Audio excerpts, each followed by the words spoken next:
Tere! Täna oleme rännanud ajas tagasi 18. sajandi Eestisse, mil enamik inimesi olid talupojad ja töötasid mõisa võimu all. Täna uurime, milline nägi välja tavalise talupoja igapäevaelu, milline oli tema riietus, toit, töö ja tema suhted mõisnikuga. 18. sajandil oli talupoja elu väga töörohke.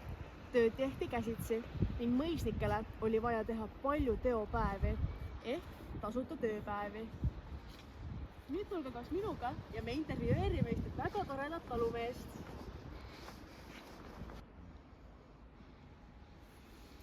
Tere!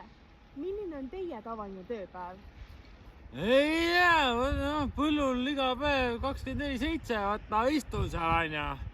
Et kuradi mõisnik tahab ikka kõvasti tööd teha ja esimesed 2 päeva nädalas ikka seal kuradi mõisniku juures ja istub ja. Kui palju on teil aega, et oma pere jaoks tööd teha, et pere ära toita? No eks need ülejäänud päevad nädalas, välja arvatud pühapäeval. Pühapäeval läheb kirikusse ja siis peale seda ikka kõrtsi ikka.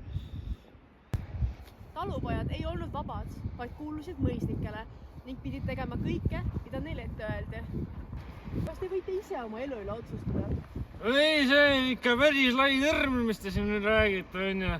Nagu mõisnik ikka tuleb ja annab vitsu ikka mõnusalt, kui ikka tööpõllule ikka vara hommikul kohale ei jõua, siis ikka tuleb siukse piitsaga ja oi ikka näeb 4 näppu on veel, varsti on 3, ma ei tea, Kuidagi täna siin ka luus langi niimoodi, et istusin täna õngega jõe ääres. Ja oma pere otsused?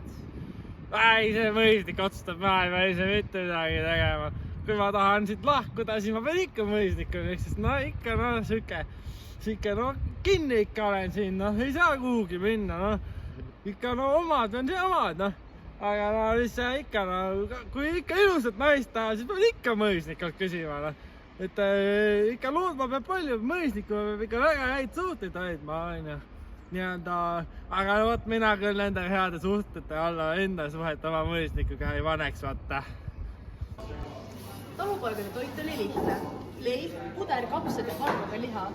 Riided valmistati kodus, linast ja villast. Kirik mängis aga väga tähtsat rolli inimeste elus. Jasper, lähme! Mul kala käib pooleni, ma ei saa niimoodi õhtusöök on vaja kätte saada kuidagi ju. Ei, ma tulen,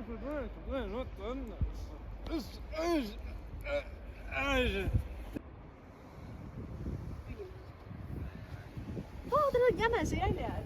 Oi, täna saab siia, täna tuleb heased ja pidu söök võtta.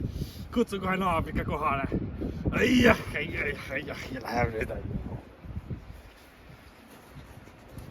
18. sajandi Eesti talupoja elu oli raske ja täis piiranguid, kuid just see aeg kujundas meie rahva sitkuse.